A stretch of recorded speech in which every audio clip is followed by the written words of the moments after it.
Welcome to the Creato Connection, where we broadcast programs of interest to leaders around the world who have made a commitment to operational excellence. You can find our broadcast schedule and enroll in any topic at www.creato.com/events. Producing these programs reflects our commitment to the industry, and we also hope they will introduce us to opportunities to work with leaders like you. You'll find contact information and related offers at the end of this program. The program you've joined is titled Building a Kaizen Culture, featuring Tiffany Davis, Senior Associate Partner with Creato Performance Solutions. Please note that this was a previously recorded event.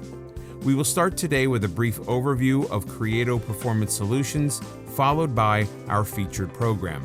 The next voice you will hear is from CEO of Creato Performance Solutions, Mr. Ian Lazarus. Hello everybody, it's Ian Lazarus. Thank you for joining us today. You know, Creato will celebrate its 20th year anniversary this year, and from the very beginning, we've believed that leaders should have all the tools they need to excel in their mission. We've been quite successful in that mission ourselves and have demonstrated a 7-to-1 return on investment over 150 different projects that we studied over the past 10 years. Those returns are not limited to financial benefit. We're proud of the fact that we have supported 3 Baldrige Award-winning organizations. In the case of each of those organizations, they gave our company credit for helping them earn that prestigious recognition. We also have a very tenured staff. Most of the people in our company have been with us from the very beginning, and so you can expect a very seasoned individual showing up at your organization, someone that can immediately establish rapport with your staff and an understanding of the challenges that you face. We've also done an enormous amount of publishing. I would encourage you to visit us at www.creato.com, where you can find and download a broad range of resources that you can use to begin the process of educating internally. Our company maintains 3 business units. I'll introduce those to you in just a moment. We also maintain relationships with a number of channel partners. These are membership-based organizations that provide discounts on our products and services to their members.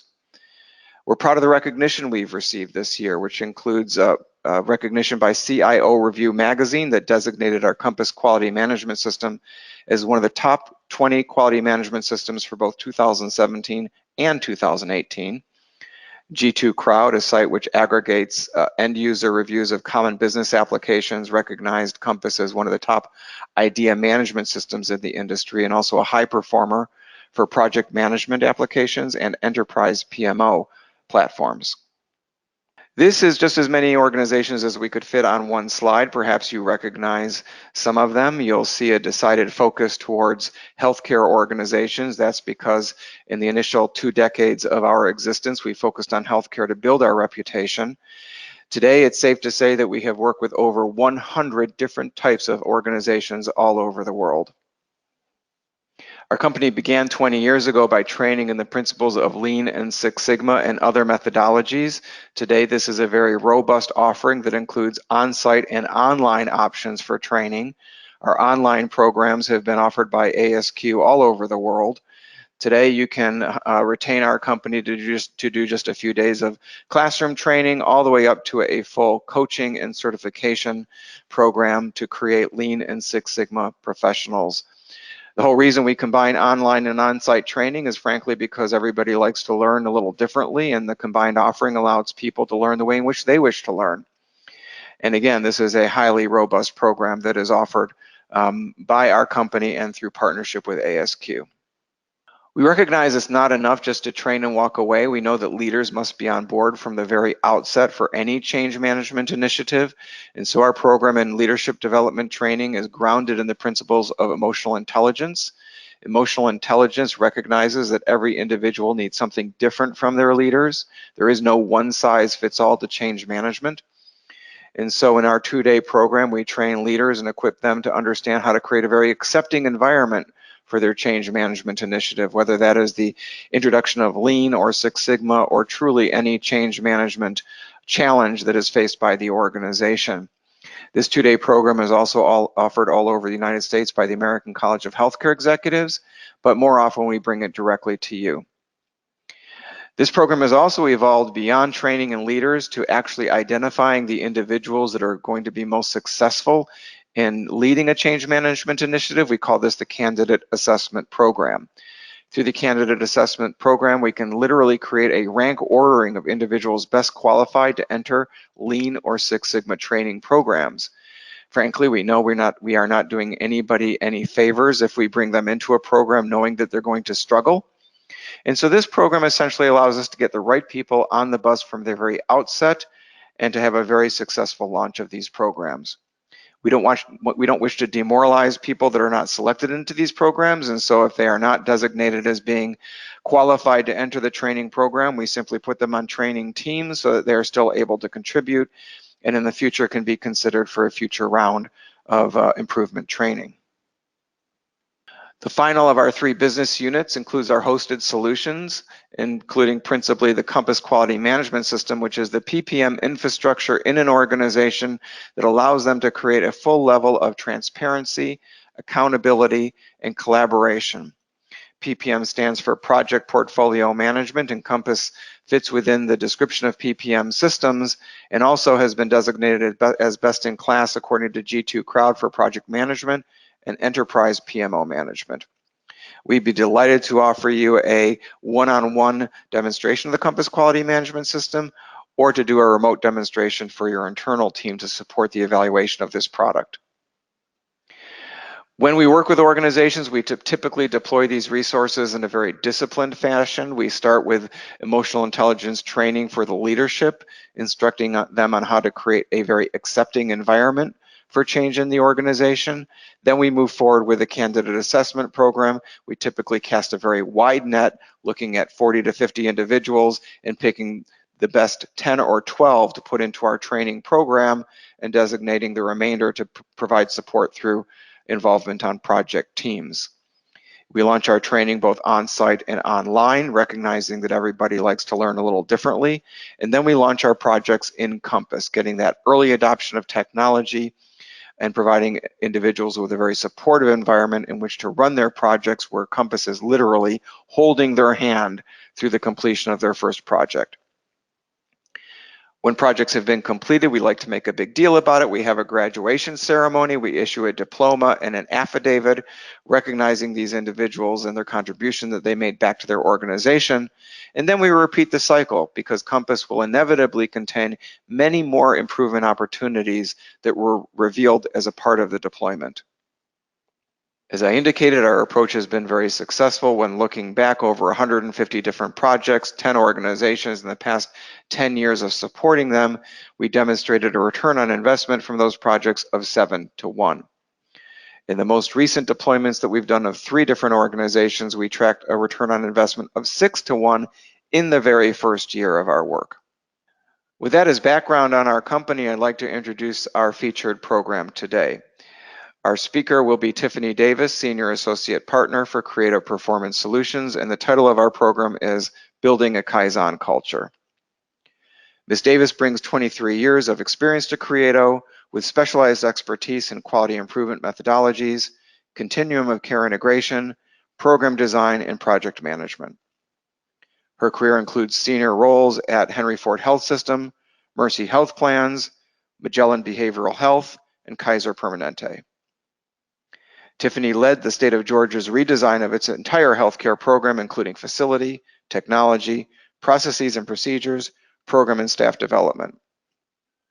As a Master Black Belt and Lean Master, Ms. Davis has more recently conducted Six Sigma and Lean projects, primarily in state and privately owned hospital environments. Ms. Davis received her undergraduate degree in psychology and mathematics from Michigan State University and studied graduate-level biostatistics at the University of Michigan and University of California at Berkeley. It is an honor to have Tiffany serve as Senior Associate Partner here at Creato. I'm even more honored to call her my friend. Tiffany, the program is yours. Thank you, Ian. Terrific, thank you. Well, hello, everybody. It's an honor to be here today. Thank you for taking your time to talk about building a Kaizen culture.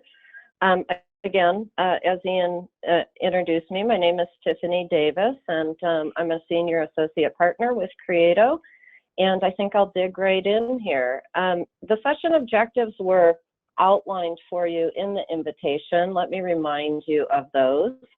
I want to talk today about learning to lay the foundation of an effective Kaizen, and also I would like to allow you to have the tools to be capable of advocating for others using Kaizen events to drive change within your own organizations, and give you enough information and verbiage really to become a resource around the source of truth in the Kaizen arena.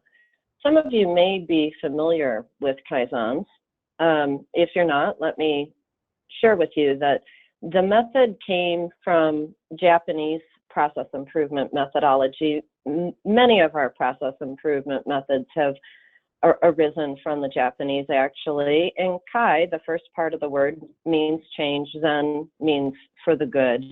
What Kaizens really strive to do is eliminate the overly hard work, or Muri. So if you haven't studied Lean yet, Muri as well as Muda, the next term, are common terminologies used in the Lean arena. Muda means waste, essentially, and what we're striving for in the Kaizen arena, or with that approach, is to make change for the better, to eliminate the overly hard work and the waste in various processes in your organizations. What is a Kaizen, or why do we utilize Kaizens? It's really an approach that is a 3 to 5 day event where a team that is working within a process develops and implements an improvement plan. It's all done within the 3 to 5 days that are established for the activity. The build up to the Kaizen, or the preparation work for it, the activity during it, and the activity that follows the Kaizen really follows the scientific method, or we could call it PDCA, or we could call it the DMAIC method. If you work with Six Sigma methodology, DMAIC is define, measure, analyze, improve, or control, or we can work with Lean tools. Essentially, Kaizens follow the approach of, let's have some data or some evidence that there's a problem. Let's make sure that we're going to do something that directly removes the root causes associated with that problem. And then let's make sure that we check afterwards to ensure that what we did had the effect we wanted it to. And if so, let's work to sustain those gains. What I really like about Kaizen work, as I mentioned originally, is that it involves the people doing the work. And it returns organizations to a state when staff and groups could get together and immediately solve problems. Sometimes as our organizations have grown, there's a lot more red tape and a lot more hoops to jump through before anything can get accomplished. Kaizens really assist to cut through that rigor. Why else? There is quite a lot of data in the industry, one source being McKinsey & Company, that 70% transformation success rate can be achieved when staff feel an ownership of the effort. And this is just one source. There's other data as well. In another case, 71% success rate was achieved when staff were encouraged to make the changes happen themselves. And even a greater achievement at 79% when both ownership and encouragement were combined. So again, I just can't emphasize enough that one of the values of Kaizens is that the people doing the work in our processes, in our organizations, have an opportunity within the Kaizen format to get together, to make a decision about what will be changed, to pursue that change, and realize its results in a short amount of time, which can be very inspiring. Before then moving into the Kaizen format in terms of how to pull that team together and run an event, I wanted to just touch base on what approach are we pursuing here and when. There are times when Six Sigma is a better choice in terms of pursuit of intervention or improvement work. That would be more associated with complex problems and defects or errors in an environment. Lean, again, works to remove waste and pick up the speed in any particular process. Kaizens can really work with both of those methods, but they're only effective if there's a very limited scope for the actual event. And what I always tell teams is we can always do another get together. But the key to success of a Kaizen event is to have some containment of the actual scope of work that'll be getting done during that event, and work on quick strike activities that require a low level of validation. That's when Kaizens can be effective. And I have seen them not be effective because the scopes have been too large. Once you have identified a topic, and I'll share some possible topics or projects that have been pursued using Kaizen methods. But before I do that, I want to share with you just a summary in terms of how you actually do a Kaizen. The key is to identify a process needing improvement, and the key word there is process. And whenever I think of a process, I think of, let's use some verb thinking in there. So driving to work in the morning, or getting ready for work, or completing the report, or fulfilling the prescription, or sending the deliverable. A lot of times I've seen Kaizen groups get together and want to affect a larger problem in an organization, such as people aren't moving, patients aren't moving through the emergency department quickly enough. That's typically where we start when we think about problems we need to solve, but narrowing that problem down to processes and picking one to work with is really key to the success of really any process improvement endeavor, but particularly Kaizens. Then we want to measure, like I mentioned, and I'll give you some examples of that. We want to check how we're doing in terms of our measurements against what our expectations are, determine how to meet the requirements if we're not meeting them, and then implement the solution, and then put into place a standard approach that will be improved on an ongoing basis. Again, we're pursuing the well-known plan, do, check, act approach, whether we're using lean tools or Six Sigma tools, whatever tools we're using or pulling out of our toolbox for pursuit of this activity. We want to make sure we stay in that quality improvement cyclical world of having some measurements and making specific choices about what we're pursuing so that we can actually have an effect and use people's time wisely.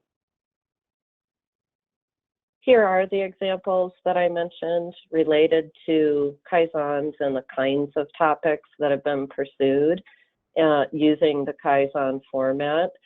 Kaizens are great for physical environment issues like cleaning up supply closets, or in hospital environments, a lot of times at some point we have challenges finding our IV stands or gurneys or wheelchairs. Kaizens can be great activities to put into place better practices around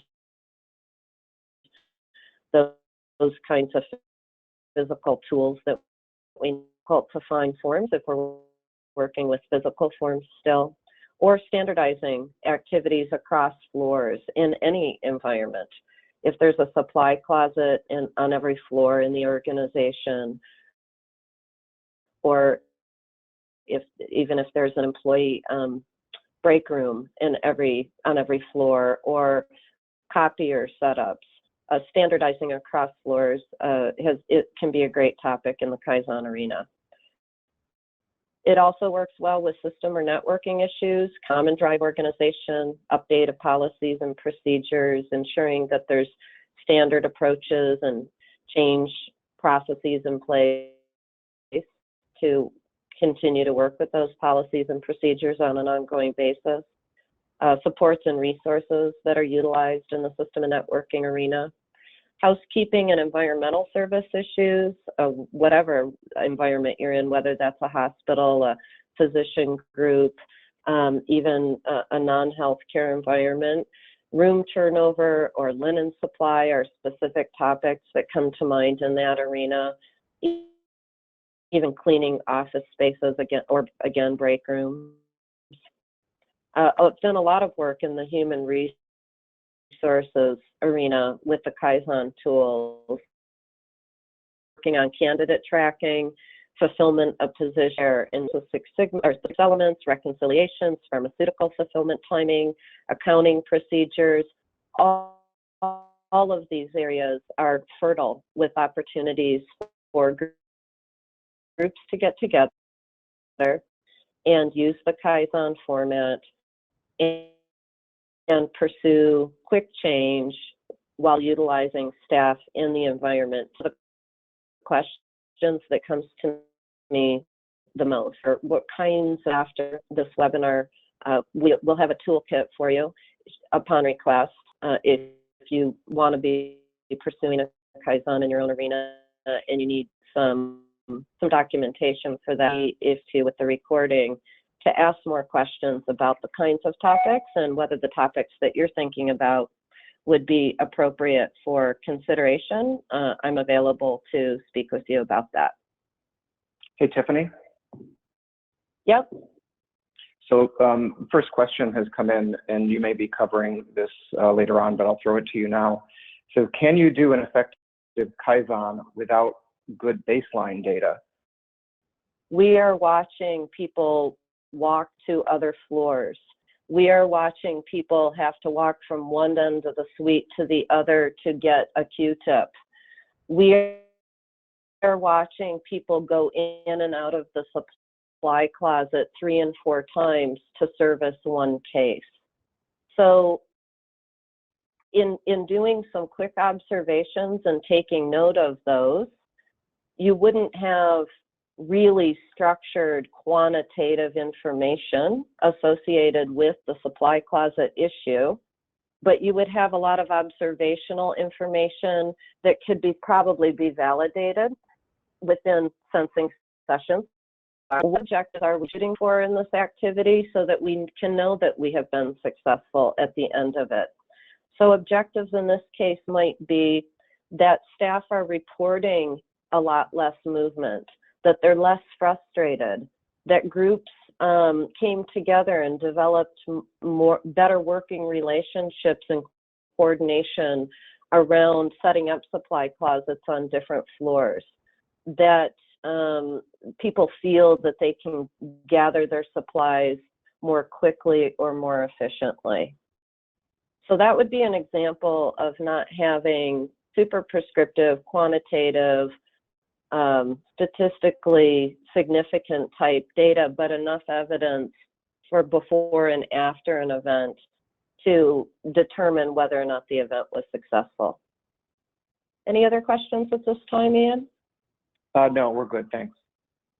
Okay. So related to doing Kaizen work and in response to some extent to the question that came forward, I do always encourage sensing sessions. The term sensing is utilized to illustrate what the objective of discussions are with others. Those that are in charge of the improvement efforts or part of the team are sensing where others are at with this issue and what their feelings are or their level of acceptance is with pursuing an improvement. Also, what their ideas are. So once a group does get together and begin the process that I described to you of doing some observations, collecting whatever data may be available, I always encourage some open houses with staff in the environment where people can come in and understand what's being worked on and provide their ideas. Those sticky notes sort of around this particular sample open house agenda illustrate some of the benefits of doing that. It informs people as to what's happening. It lets people know what kinds of issues are being attempted to be solved for. This is a good opportunity to find out if you're solving in the wrong direction for the staff feedback. It identifies participants that may have been forgotten on the team. People will come forward and say, I think you need to include environmental services, or why isn't third shift included, or whatever it might be. And it really helps gather creative ideas about the change. This is all an effort to create buy-in into whatever work is being done in the Kaizen. We get together in organizations all the time and make decisions and make changes. What Kaizen brings forward that is of benefit is often more transparency and inclusion, and also improvement in areas that directly address the pain that staff members are feeling in an environment around a process. So that's part of the goal of doing the sensing sessions, and it's the overall goal of the Kaizen. Again, I just can't emphasize enough that when the people that are working in the processes are the ones that make the choices about change and then implement that change, that is really when you create the buy-in and the sustainability that is needed around any improvement project, and often this is where projects fall down. Towards that end, in addition to the cycle that I described to you, I would always encourage agreeing on some guiding principles as a team. We aren't knocking down walls. We aren't adding staff. We aren't removing staff. We are always moving from left to right. Our aim is to reduce walk time. Whatever it might be around this initiative that is important. Maybe if you're working with system or networking issues, one of the guiding principles is that documents that are more frequently used are the easiest to find. Whatever those are, this will guide your team as if you're a manager of a staff. It's very similar in the Kaizen arena. You're the leader of the improvement initiative. You want to give the team its parameters within which it's working. And these guiding principles can be of great assistance. They also then, for lack of better terminology, sort of unleash the group to be able to get creative within those parameters so that it's not a one-man job. It becomes then everybody's work, but they know what the boundaries are. Tiffany? Yeah. Here's another question that might be timely, and it is as follows. What's your experience of people being willing to commit 3 to 5 days to this type of activity? That would be a very difficult commitment to get in my organization. It's true, and it's perfect timing, the question here, because I was just going to describe on this slide how a Kaizen event is usually a 5-day event. To be perfectly honest, I've rarely been able to get a group for more than 4 days. And even at that, the 4th day is typically the leaders finishing off the final touches. So a Kaizen event doesn't have to be 5 days. I would say that if it's more than 1 day, we call it a Kaizen. Less than 1 day, we're often getting into some other tools and approaches that might be called rapid action planning. That's what we Creato have termed our approach and methodology. In the GE arena, it's called workout. So a few hours or less than a day, we might use some of those tools. Just over a day, I would call it a Kaizen. And again, the key is that you're developing and implementing a plan in a Kaizen. 2 days is sufficient if you can get the scope to a level that is manageable within 2 days. I've also done some work where the team is large and some of the team participates the first portion of the day and the others participate the second half of the day. What I usually set up in those cases is a buddy type system where if you are being replaced, it is your job to inform the person coming in as to where the team is and what they're working on. So I won't say that is a small consideration. It's a major consideration in almost all organizations. And I've often heard it said that the most challenging part of any Kaizen is getting it scheduled. So I would encourage, if it's impossible, I would encourage small scoping that's more along the lines of 2 days and partnering of team members to solve for that issue. Any other questions right now, Ian? Yeah, there's a semantics question. Are we to pronounce it Kaizen or Kaizen when introducing it? Well, I pronounce it Kaizen, but you know, I'm from Michigan originally. I do have a little bit of a Fargo accent, so I am not going to claim that my pronunciation is perfect. But I call it a Kaizen. Fair Anything enough. else right now? No, we're good. All right. If we are talking about the typical or standard or by definition or book definition of Kaizens, it is considered to be a 5-day event. Again, I do think that you can reduce those times based simply on the scope of the effort. If we're working in the traditional or even smaller scoped format, very often the 5S technique is utilized in these events, and many of you have probably either heard of this or utilized it or studied it. If not, the 5S's are typically learned about and taught within the lean arena. These terms were all Japanese at one point and have been Americanized, so you do see them slightly different in different forums.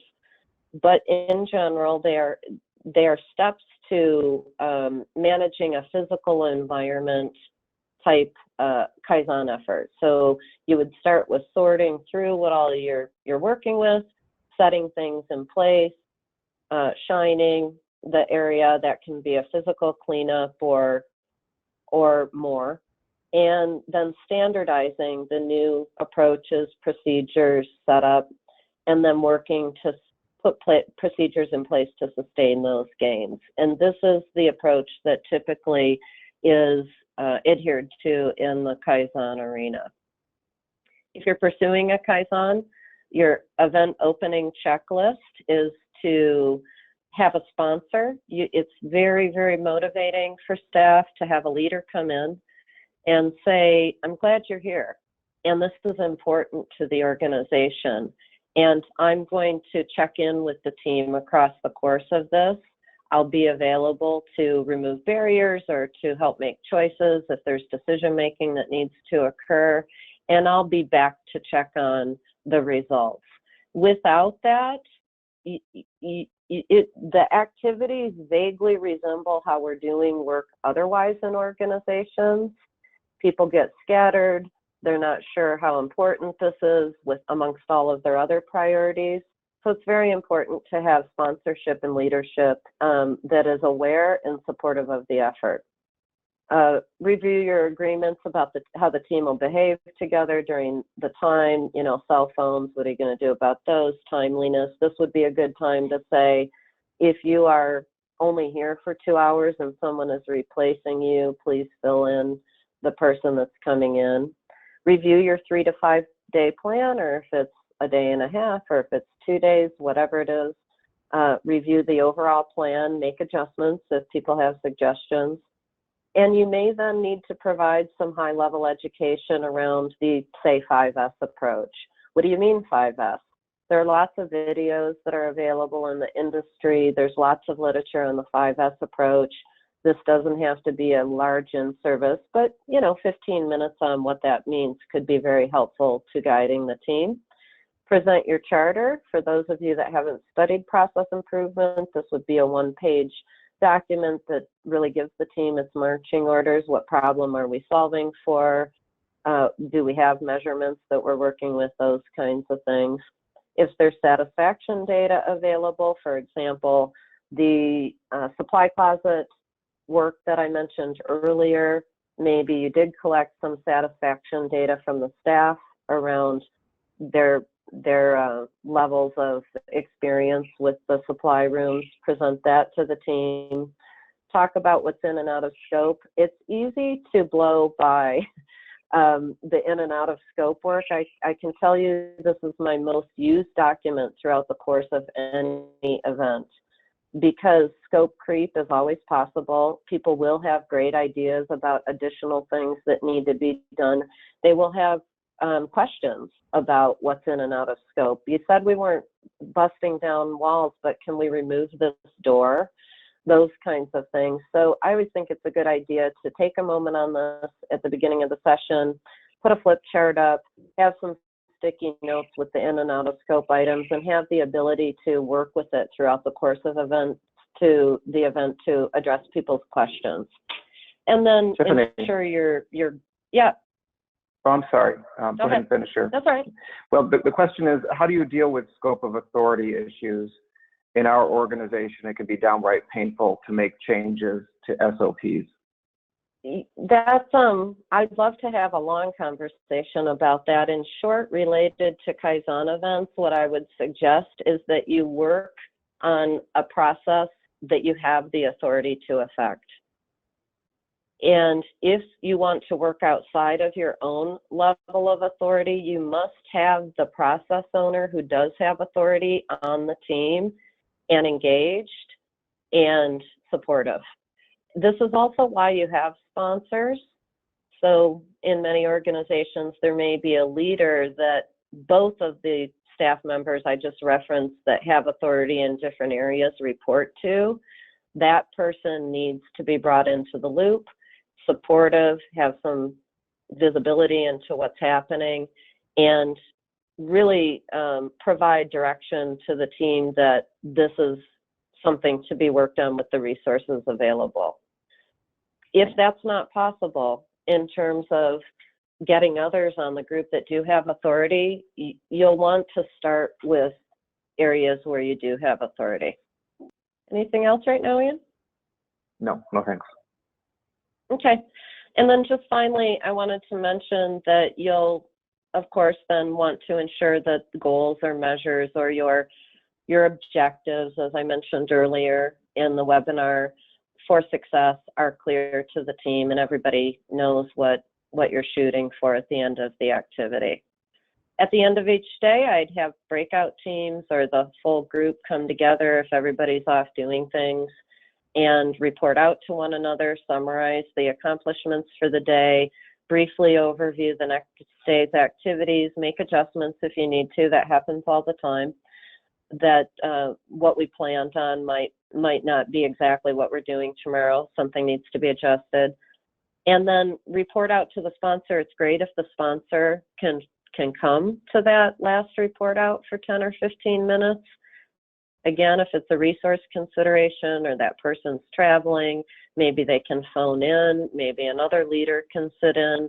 But this is where, again, the team will find its motivation and others, leaders in the environment, if you're working with team members whose time you're using, will understand that this is something that their team does need to spend the time on.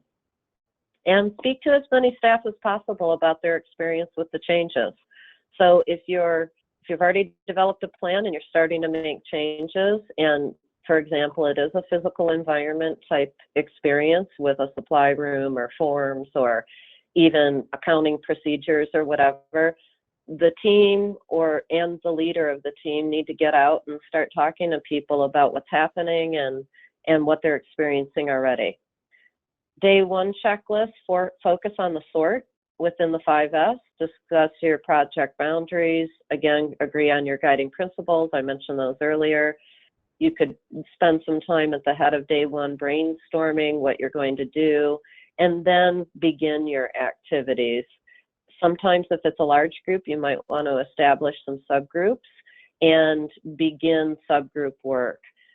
What my experience has been through and through every single time is that you cannot hold a group like this for more than about the morning to talk about things.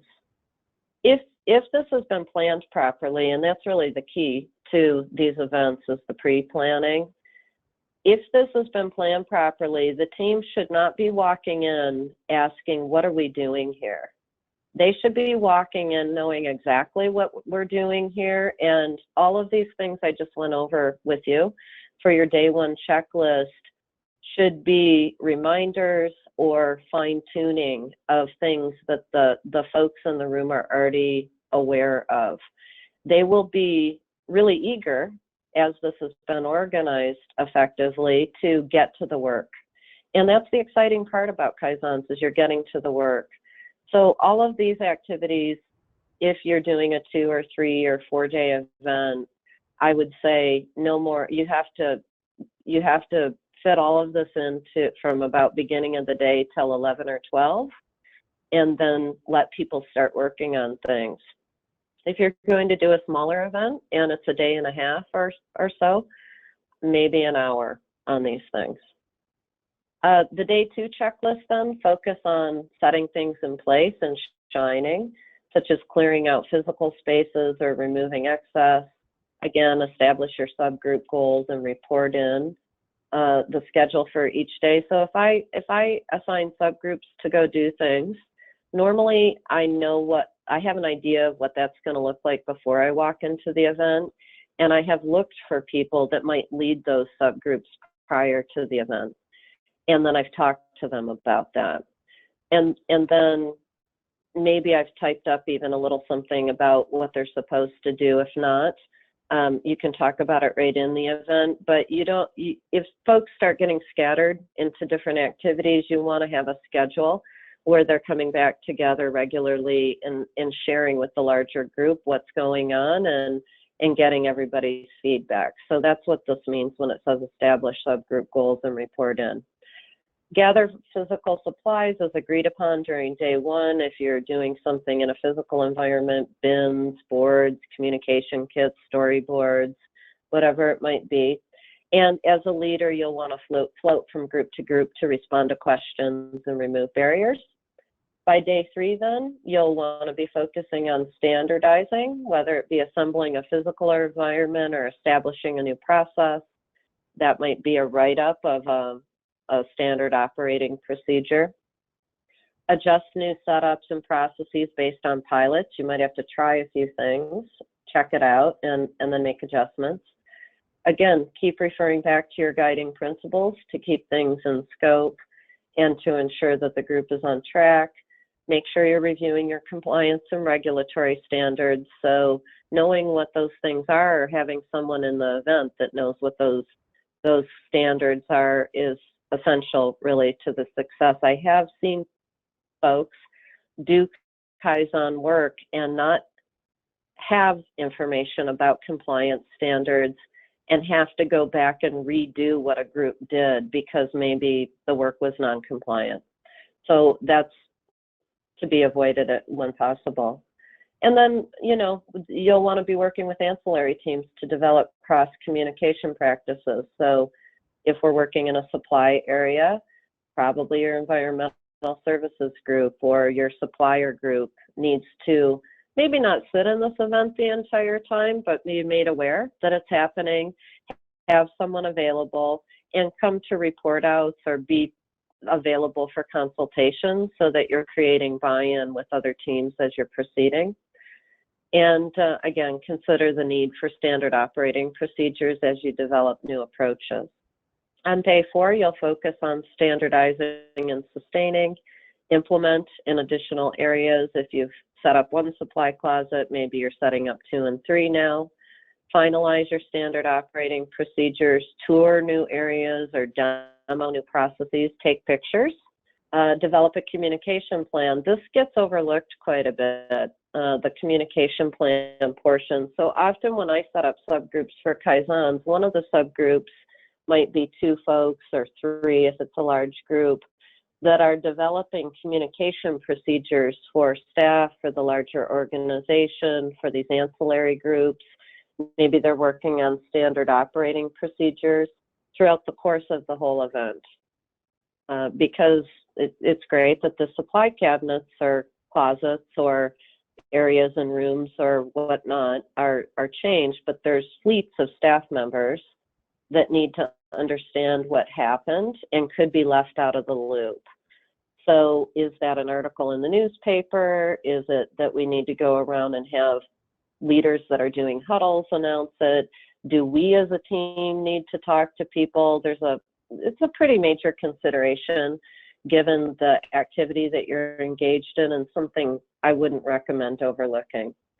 Consider storyboards or newsletters, provide a method for gathering immediate staff feedback and making adjustments, and begin your sustain plan. Then day 5, and again, if it's too hard to get folks for 5 days, this might be within 2 days. Focus on sustaining, discuss how the team will communicate after go live and when it'll get together. So what do we just disband now, or are we meeting again? What if things aren't working? Do we get back together, or who's going to let us know? How are you going to let us know what happens there? And develop a plan to immediately address issues that might come up. Very often, a 30, 60, 90 day type sustain plan is helpful, where you're remeasuring things. Maybe it's that satisfaction survey data. Maybe it's doing observations, as I mentioned earlier. Maybe it's actually, you have some standard data and you know how long it's taking people to find a certain supply. Whatever it is, you'll want to remeasure, typically on a 30, 60, 90-day track, and then after that, determine what regular reporting would look like. And then collect some feedback from participants about, how did this whole event go? What did we do well? What did we learn? And what could be improved? So there's really a lot of administrative, I might call, work around the Kaizen, the planning, the setting up the guidelines, the having the sensing sessions, making sure ancillary groups are included, all staff are communicated with, sustain plans are organized, there's reporting out from the folks that actually did the work, to learn from that. And if done well, Kaizen events can be very stimulating for staff. Usually the report out that I've mentioned here, where it says collect staff feedback, usually what I hear is that staff loved getting together and getting something done. I hear that every single time when these events and approaches have been pursued appropriately. And I also hear that they really enjoyed working with others that they don't typically work with. So the feedback, yeah. Sorry, a question, and I also want to just point out we're about 10 minutes from the top of the hour, and okay. A couple of questions have come in. So question 1 is there a benefit to having outside facilitation for the first couple Kaizens, or would an outside facilitator lack credibility in our institution? Potentially. Well, I have an opinion about that. It's my opinion. I think it's very beneficial to have an outside facilitator. That facilitator can only be of assistance if it works side by side in partnership with internal leaders. So the facilitator, in my opinion, isn't there to run everything. They are there to assist the leaders through all of these tactics that I'm describing and to watch that the group is staying on track. Personally, I've conducted hundreds of Kaizens and events around the country, and I have always felt a part of the team and appreciated for my efforts. So I would recommend some outside facilitation. Maybe that's just outside within your own organization. And if you think organizational credibility is an issue, then that won't be a problem. But some help around all of this organization can be of great assistance, I think. Thanks. The other question, I think I know the answer, is asking about receiving a copy of the slide. I know the answer is yes, but I know that a lot of this would be also in the kit that you mentioned that we've offered. Is that correct? Yeah, so I did put together a Kaizen kit that looks very similar to the slides. It has all these checklists in it and things that you would need to do if you're wanting to pursue a Kaizen as I'm describing it. And when you get the copy of the GoToMeeting recording, if you want to respond to it and ask for a copy of that toolkit, we'll send it along to you. Again, after the event checklist, the after part is always where projects fall down. You've probably all had that experience. After folks have put in so much time and effort, it's worth the time to make sure it sticks. So ensure the communication and sustain plans are distributed and pursued and managed, and make sure you're outlining what was accomplished. This is the key. is that we're sharing not only with our team members, but folks in the area and our sponsors and leaders that this was time well spent. Was it space we gained? Was it money? Was it time? Was it staff satisfaction? What did we meet our objectives? And then, given time allowed, I like to develop a presentation for sharing at follow-up meetings and with leaders and the staff. There will always be parking lot issues that came up. Let's not lose track of them. We want to talk to leaders potentially about other work that needs to be done in this arena. And I would then make sure we're continually gathering staff feedback, even if it's just rounding in an area, going to a meeting and hearing what folks to say, and make sure you remeasure. I'm okay, I think, here, Ian, with time, because what I really wanted to just share with the folks on the phone here now from this point forward are a few pictures that illustrate folks in a Kaizen event. What you're seeing here is the group meeting format. This is a subgroup. You can see they look so thrilled. I might want to actually find, maybe they were tired. Maybe this was day 4. I don't know. But I think they're really just focused. This is a subgroup that was established to work on the standard operating procedures, to work on the communication plan, to work on the sustain plan. So if you're working in a physical environment, or again, let's say we're cleaning up our network drives and there's a team working on that somewhere else, there will always be the need for this group of folks to carry out some of these tactics that I've described. And this is an example of a group working on that in a Kaizen. Here's another example of some before and after pictures that were taken in an organization. This may apply to the question earlier, which is what if we don't have a lot of data in this arena? This is sometimes data enough. You can see in some of these pictures that it's hard to find what folks need, or it's just a mess, or there's things that people will get tripped over, or there's wasted space everywhere. Pictures can serve as your measurement data often in the Kaizen arena. Here's another blown up picture of this environment. Clearly there's some opportunity here. I always loved how this fan was sitting here in this space. I mean, I'll often do a walkthrough of areas where people say they're having problems and take a lot of pictures, of course, attending to privacy standards and whatnot. I don't do that without permission from the organization or get any, private patient or member information in the pictures, but it's easy to see that there's opportunity just through photographing. In some of the new systems, this is an example here of something some team members did.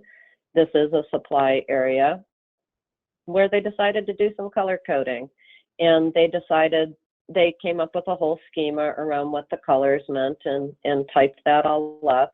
These labels, you can't see them very well, but anybody who is working in a healthcare environment knows that the materials management group usually has different terminology for products than people using the products.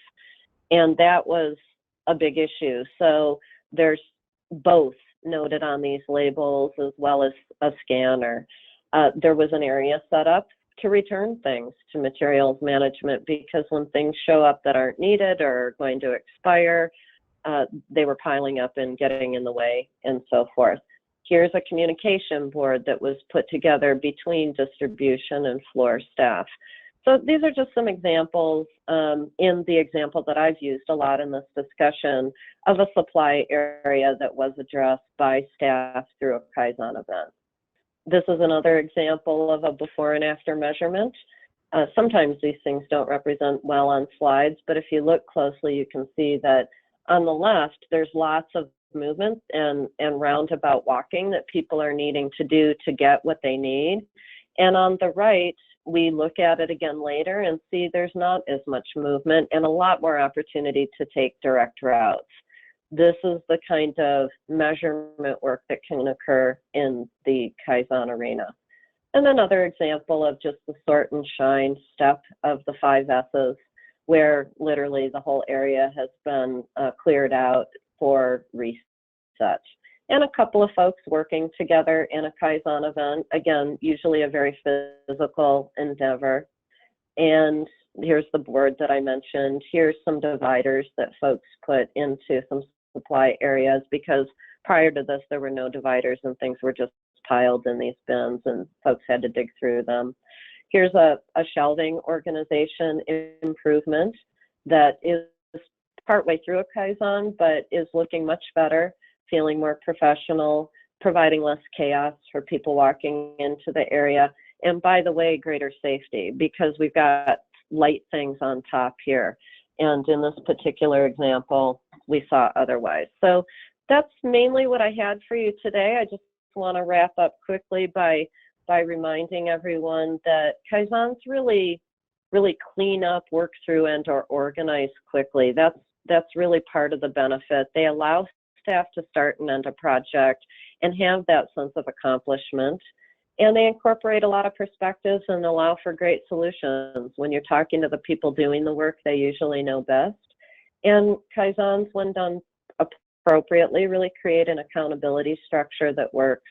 There's always a lot of buy-in when people have participated and invested the time themselves. I'm a big fan of Kaizens. As I mentioned, I've conducted them all over the country for many years. And as I mentioned earlier, if you respond to the recording that was provided today and you have additional questions about topics or what you would pursue or any way in which I can help you and follow up to this, please let me know. Thank you, Tiffany. That was a great program. Very much appreciate it. And as we sign off with our audience today, I also wanted to let you know we have a number of videos on Kaizens and 5S activity that was conducted with our clients, where they allowed us to follow them around and to give you better visual perspective of what that might look like. We'd be happy to make those videos available to you. Also, the Kaizen kit can be made available to you. And finally, I'd like to remind you that the Creato Connection includes many other topics that you might find of interest. So be sure to visit us at creato.com/connection. And if you need to reach out to us to obtain any of the resources that we've offered, you can reach us at info@creato.com. Thanks again for your participation today. I hope you found some value from the information we've shared. Hope you make it a great rest of your day. Bye, everybody.